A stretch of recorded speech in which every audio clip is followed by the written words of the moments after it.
Hey beautiful YouTubers, it's Tess, and I wanted to do a comparison of two ocarinas that I have that happen to be on two opposite spectrums of the kind of sound that you're going to be expecting from your ocarina. There's a huge range of sounds that you're going to get depending on the variations in width, the variations in length, the variations in roundness as opposed to flatness, and the variations in its intrinsic design.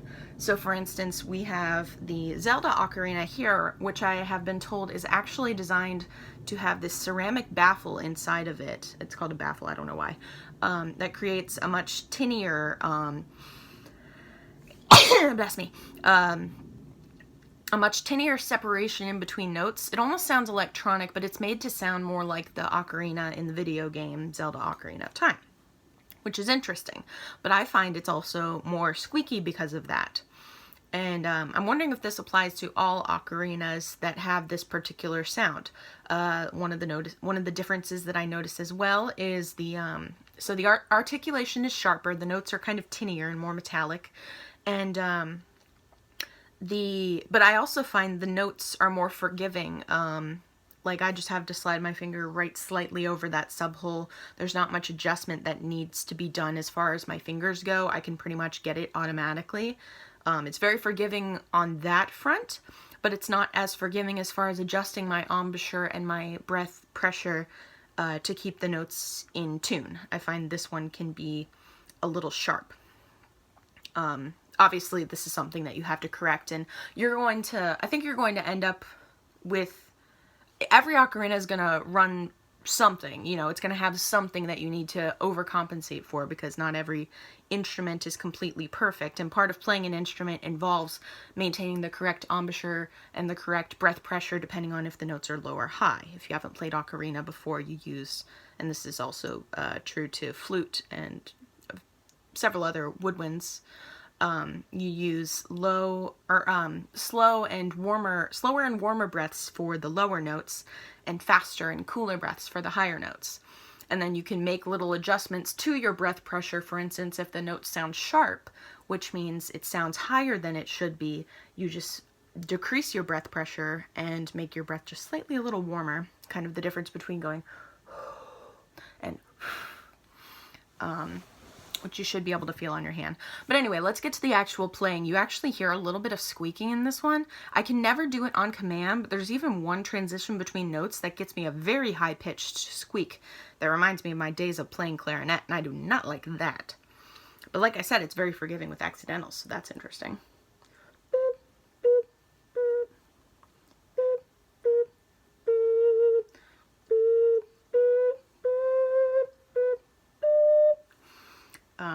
Okay, so.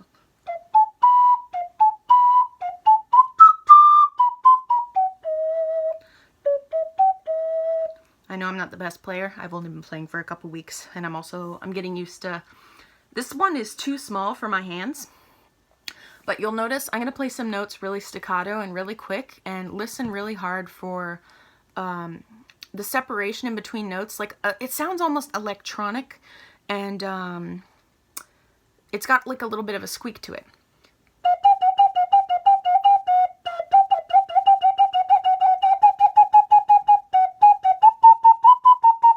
I heard it at the beginning there. But yeah, so that's what we got on this one. Pros, really, really easy note transitions, very forgiving if your fingers are only half over the note. Most of the time you're still going to get it.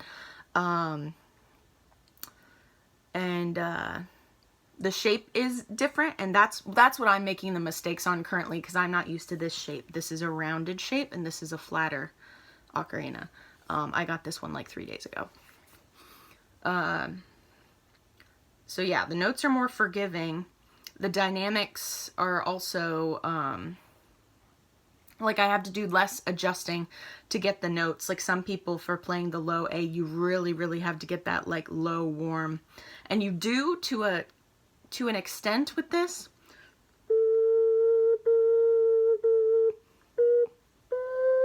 But it's much easier than it is on this one. Though, granted, this one actually has an issue. This is a faulty ocarina, which I ended up getting replaced with this one free of charge because STL is amazing. I can't play the low A on this one, but you can still hear the adjustments that I have to make to get these low notes. So I'm actually going to be playing C to B flat, excuse me, instead of C to B to A, which is what it should be.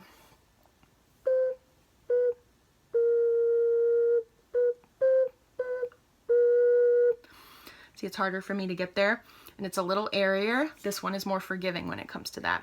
But if you listen to the sound,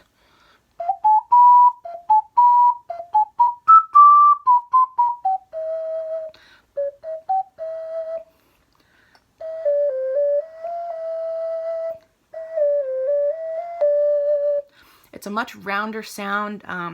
The person who helped me out described it as kind of smoky. I really, really, really prefer the sound to this one. I feel like it's more versatile. It can sound great with a lot of songs, whereas this one is kind of stylistic. It sounds good with the Zelda songs. And then some songs it just sounds weird. I was trying to play Duel of the Fates on that one. I mean, like, imagine playing Duel of the Fates on a recorder. That's what that sounded like. Whereas I can get that rounded and deeper, darker notes with something like this. It does not have a ceramic baffle that improves the articulation, which means you have to make the accommodations to the effective articulation yourself. This one is less forgiving with notes. You need to be fully covering those holes to get the notes that you want. But there is no possible way that this one really, really squeaks unless you're just like blowing obnoxiously hard into it.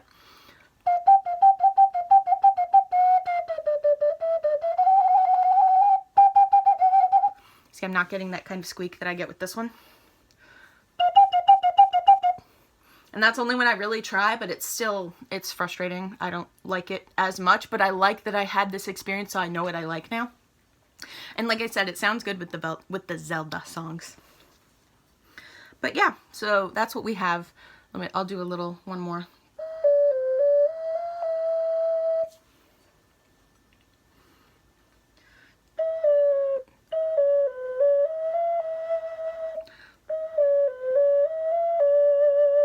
Still getting used to how short this is.